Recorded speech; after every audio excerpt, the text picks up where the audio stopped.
એ સાબિત થઈ ચૂક્યું છે. અધિકારીઓ અને પદાધિકારીઓની મિલીભગતથી જનતાના ટેક્સના પૈસા લૂંટાઈ રહ્યા છે અને એ પણ કેવી રીતે ભાંગબટાઈ થઈ રહી છે. જો કમિશન ઉપર ન આપવામાં આવે તો બિલો પણ મંજૂર થતા નથી. આ ઓડિયોમાં જે વાત થઈ રહી છે એક પદાધિકારી અને એક અધિકારીની. જિલ્લા પંચાયતનો આ અધિકારી છે, જુઓ કેવી રીતે સરપંચ સાથે વાત કરી રહ્યો છે. Hello hello. હા બોલો બોલો સરપંચજી. હા, બિલ તો અમારું થઈ ગયું પણ બહુ ઓછું થયું. હા અરે એમાં હે ને સરપંચ બધાનું એટલું જ થયું છે. બરાબર, ખરેખર બધાનું એટલું થયું છે. મારે કઈ પર્સનલી તો એવું હોય નહીં યાર કોઈથી, સમજ્યા? તમે અમારી બહુ રમત કરી ના, છે. ના, બિલ અમારું ઓછું થયું ને એક વર્ષે ના. બિલ થયું. અરે તમે વાત તો સમજો, મેં કાંઈ રમત, હું તમારાથી પોઝિટિવ જ હતો એકદમ. બરાબર, હું તમારું મારાથી મોડું થયું ને બરાબર બિલનું. પહેલી વસ્તુ તો જાન્યુઆરી ને ફેબ્રુઆરી મહિનો આખો હે ને મારો મોટો ભાઈ દવાખાનામાં હતો. બરાબર, સંપૂર્ણ ખાધા પીધા વગર, ઓનલી લિક્વિડ ઉપર. બરાબર, અને એ સમયે હું ખુદ એટલી મૂંઝવણમાં હતો. બરાબર, એમાં આ બધું થયું. અને જયારે હું માર્ચ મહિનામાં પાછો આવ્યો ને ત્યારે ખરેખર તમારું મેઝરમેન્ટ લેવા આવ્યો ને ત્યારે આગલા દિવસે 100 ડિગ્રી તાવ હતો, તોય તમારું હું માપ લેવા આવ્યો હતો સરપંચ, કેમ કે મારાથી મોડું થઈ ગયું હતું. બરાબર, મારી જે પર્સનલ કન્ડિશન હોય ને તમારે કઈ લેવા દેવા ન હોય, તમારે તો બિલ થી મતલબ હોય. બરાબર, એટલે હું આવ્યો હતો. પણ જે તમે મતલબ જે રીતના વિચાર રહ્યા હો ને કે રમત કરી ખોટું કર્યું, એવું કાંઈ મારા મનમાં પેલાય નહોતું ને અત્યારે નથી, સમજ્યા? આજ સુધી કોઈ દિવસ આમ તમારી સાઈટ ઉપર જીએસટી બીએસટી ભરું તો મારા 11,500 રૂપિયા નથી આવતા. મારે ઓછામાં ઓછું બિલ મારું થયું છે. અટાણા અમારે તો આર્થિક બાબત થઈ જાય તો મારે એટલા રૂપિયા તૂટ્યા છે. પણ એ બધું જે કઈ થયું છે તમારા હિસાબે થયું છે મારું. મારા હિસાબે તો એકલા હિસાબે મારાથી શું થાય કયો? આમાં કઈ હું એકલો થોડી હોય. બરાબર, બિલમાં તો બધા હોય. બરાબર, સાહેબે ખુદે એવું કીધું મને કે ભાઈ એસો એ કઈ બનાવ્યું ઈ નકર હવે એક વિચાર કરી લો, દરવાજા હોય તો એવો કોઈ એસો નથી કે તમારા સંડાસ બાથરૂમ દરવાજાના પૈસા કપાઈ જાય.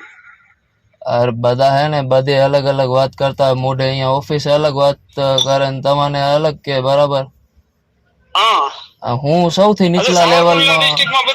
સાવરકુંડલા ડિસ્ટ્રિક્ટમાં 16 લાખના બિલ થયા પંચાયતના, વિચાર કરી લો. અરે ઈ બધા જૂના છે, અનુભવી છે સરપંચ. બરાબર, બાકી 100 વાતની એક વાત છે ને, મારા મનમાં કઈ નેગેટિવ નહોતું તમારા માટે. મારા તાલુકામાં જેટલી બની ને એને તમે પૂછી લ્યો. બરાબર, હા, 110%. મારી પાસે તમે મારી કઈ વાતચીત કરી, મારી પાસે રેકોર્ડિંગ છે ને, મેં ફરિયાદ હું કરવાનો છું હમણાં. અરે મેં જયારે તમારાથી વાતચીત કરી ને, હું તમને એ જ સમજાવવા માંગુ છું. હું ત્યારે દવાખાનામાં હતો, હું ખુદ મૂંઝવણમાં હતો. તમે યાર માનવતાની દ્રષ્ટિએ તો વિચારો, હું તમારાથી ખાલી એ સમય મતલબ જે કહેવાય ને કે ઉછીના માંગતો, બાકી મારે કાંઈ એવું નથી ભાઈ. આ ઓડિયો જિલ્લા પંચાયતના એક કર્મચારી અને સરપંચનો છે. સરપંચ અને જિલ્લા પંચાયતના કર્મચારીઓ મળીને કેવી રીતે ભાગ બટાઈ કરી રહ્યા છે. જો સરપંચો દ્વારા પોતાના બિલો મંજૂર કરાવવા માટે થઈને કમિશન આપવામાં નથી આવતું તો બિલો ઓછા મંજૂર થાય છે, અને જે લોકો પૈસા આપી રહ્યા છે એના બિલો વધારે મંજૂર થતા હોય છે. અને જે ઓડિયોની અંદર એક સરપંચ જિલ્લા પંચાયતના કર્મચારીને જેવી રીતે પોતાની પાસે એમનો ઓડિયો છે, એમની પાસે બધા પ્રમાણો છે, એમની પાસે બધા પુરાવાઓ છે, એવી વાતો કરી રહ્યા છે, એની ઉપરથી ફળીભૂત થાય છે કે જિલ્લામાં તંત્ર ભ્રષ્ટ છે. તમામ જગ્યાએ હપ્તાખોરી ચાલી રહી છે, કમિશન ચાલી રહ્યું છે. એના આ ખુલાસા આ ઓડિયો કરી રહ્યો છે. હિસાબે તો એકલા હિસાબે મારાથી શું થાય કયો? આમાં કઈ હું એકલો થોડી હોય. બરાબર, બિલમાં તો બધા હોય.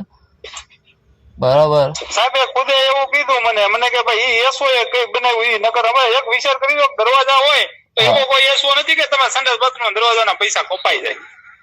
અરે બધા હે ને બધી અલગ અલગ વાત કરતા હોય. મોઢે અહીંયા ઓફિસે અલગ વાત કરે ને તમને અલગ કે. બરાબર, હું સૌથી નીચલા લેવલનો ડિસ્ટ્રિક્ટમાં બધે સાવરકુંડલા ડિસ્ટ્રિક્ટમાં 16 લાખના બિલ થયા પંચાયતના વિચાર કરી લો. અરે ઈ બધા જૂના છે, અનુભવી છે સરપંચ, બરાબર. બાકી 100 વાતની એક વાત છે ને, મારા મનમાં કઈ નેગેટિવ નહોતું તમારા માટે. મારા તાલુકામાં જેટલી બની ને એને તમે પૂછી લ્યો, બરાબર એમ સમજ્યા? હા, 110%. મારી પાસે તમે મારી કઈ વાતચીત કરી, મારી પાસે રેકોર્ડિંગ છે ને, મેં ફરિયાદ હું કરવાનો છું હમણાં.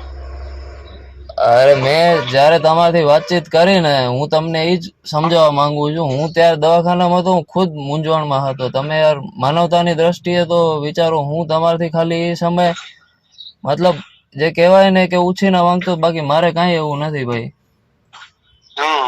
સમજ્યા? આટલા બધા રૂપિયા નુકસાની બી કોણ દે કયો? હવે તમારે આગળ બીજું કામ રાખજો, બીજું તો શું કરી શકું હું, કયો? કામ શું રાખે યાર? હવે આમાં શું બધા કામ નહીં કરું, પંચાયતના કામો રાખવું હોય, એકવાર આટલું બધું મોટું નુકસાન ગયું હોય. પણ બિલ્ડિંગ વર્કમાં છે ને, જો જે અનુભવી માણસ હોય ને એને જ ફાવે છે સરપંચ, બરાબર.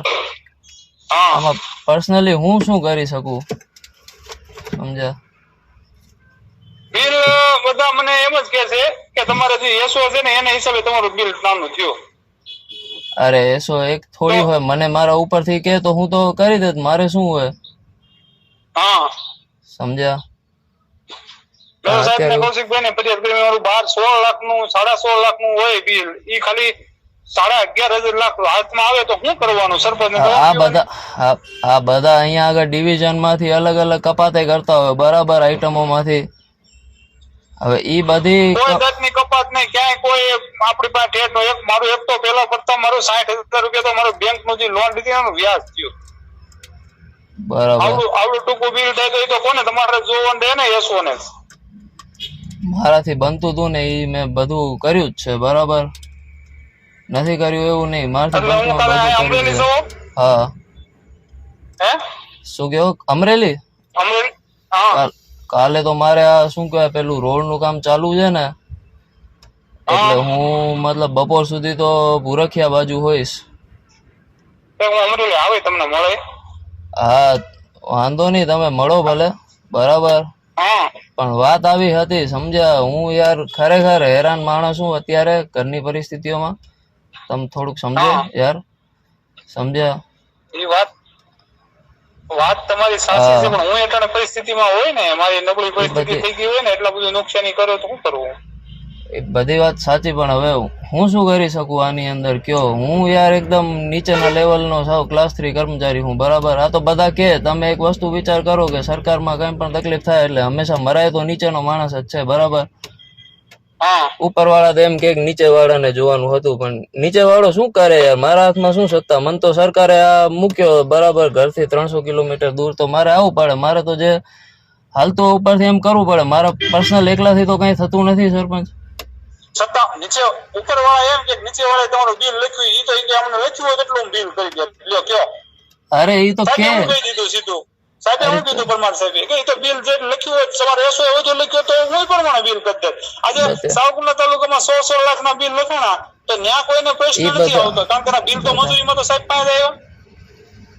ઈ બધા જૂના કામ હશે, બરાબર. આ વખતે જૂના કામ નથી, હું જે વાત કરું છું. હા, જે સાવરકુંડલા ડિસ્ટ્રિક્ટ માંથી જે બિલ આવ્યા ને ત્યાં બધે, જો હું તમને પેલું કહી દઉં, અમારા સંબંધી કે પંચાયત કરી છે એને ઓલા બેલા વાપરે, આપણે ક્યાં આવે 22, 23, 24 રૂપિયા બેલું આવે ને ઓલા ક્રોકેજ ના, હા, ઈ બેલા વાપર્યા છતાં એનું 16 લાખ રૂપિયાનું મારી હારો એનું બિલ હતું, અને મંજૂર તો આ સાહેબે જ કર્યું બિલ. હા, તમારી યારે પ્રશ્ન ઈ આવ્યો, તમારે રજૂ છે વહીવટ ન કર્યો એટલે તમે આ રીતે મારું બિલ. ના સરપંચ, એવું કઈ મારે કોઈનાથી એવું વહીવટ જોતું નથી ને, મારે કઈ બંગલા બનાવી નથી લેવા, બરાબર. એવી રીતના હું શું મતલબ શું કરી લેત, બરાબર. એવું તો એવી વાત જ નથી. હું તકલીફમાં હતો એટલે મેં તમારથી ખાલી હેલ્પ માંગી હતી, મદદ માંગી હતી, બરાબર. ને જે પણ મારા ઓળખીતા પાડખીતા હતા ને એમનાથી મેં હેલ્પ માંગી હતી ખાલી, બરાબર. બાકી મેં આજ સુધી તમને પછી ફોન કર્યો કોઈ દી? તમે બિલ લઈને આવ્યા, મેં આજ સુધી કોઈ દી વાતે ઉચ્ચારી હતી? ના, અરે મને તો ખબર નહોતી કે તમારે પાસે.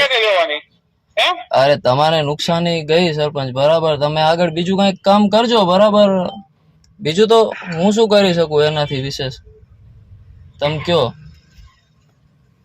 હવે એ તો મારે કઈ કરવું જોઈએ ને, મારે કઈ નુકસાની ભોગવવાની નથી, એ તમારે જોવાનું છે. હવે હું તો જો સરપંચ આમાં તમે આગળ બીજું કામ કરો બરાબર તો ઠીક છે, હું તમને મદદ કરી શકું. એનાથી વિશેષ તો હું એકદમ નાનો કર્મચારી હું બરાબર, સૌથી નીચેના લેવલનો. હા મારાથી ખરેખર કાંઈ થાય એમ નથી. તમારા બિલમાં મોડું થયું સરપંચ, મેં તો તમને સોરી તક કીધું હતું કે યાર મારથી મોડું થઈ ગયું બરાબર. તમે ભલામણા એક મહિનો તમે મારી ઉપર માહિતી લીધો, એક મહિનો તમે અમદાવાદ વ્યા જાઓ, તમે એમ કહો એક મહિનો સરપંચ મારી પાસે MRI રિપોર્ટ છે યાર. મહિનો એક હું થોડો કઈ ફરવા ગયો હતો, હું ત્યાં આગળ દવાખાનામાં ભાઈની બાજુમાં બેસવા ગયો હતો, સંભાળવા ગયો હતો. મારી પાસે કઈ બધા MRI રિપોર્ટ છે, બધું છે. હું કઈ ફરવા તો ગયો નતો કે તમારું અટકાવીને ગયો હોય એવું તો હતું નહીં બરાબર. હું તો ઉલટાનો તમને કહેતો હતો કે તમે આવો તો સાઈન કરાઈ જાઓ. મેં તમને ના તો પાડી નહોતી. મેં હાર્દિકભાઈને વચ્ચે કીધું હતું કે પેલા મોકલાવી દો કાગળિયા. અહીંયાથી એક આવતા હતા બરાબર, ગાંધીનગર એક સાહેબ અમરેલીથી. પણ હવે આનાથી વિશેષ હાલો ને, એ તો કરશું. મારે નુકસાન નહીં પહોંચે ને તમારે ખાડો પૂરવાનો છે. શું કરવું એ તમારે જોવાનું છે. તો હું શું કરી શકું હવે આમાં? મારાથી પર્સનલી તો કઈ થાય એમ નથી તો સમજ્યા. તમારે શું કહેવાનું થાય? હું પર્સનલી મારા પગારમાંથી આપું થાય હવે? એ તમારે જે કઈ કરવું એ તમારે કરવાનું છે. હું તમને શું કઉ છું, હા, જે કઈ તમારે કરવું હોય એ તમારે કરવાનું. મારી પાસે રેકોર્ડિંગ છે.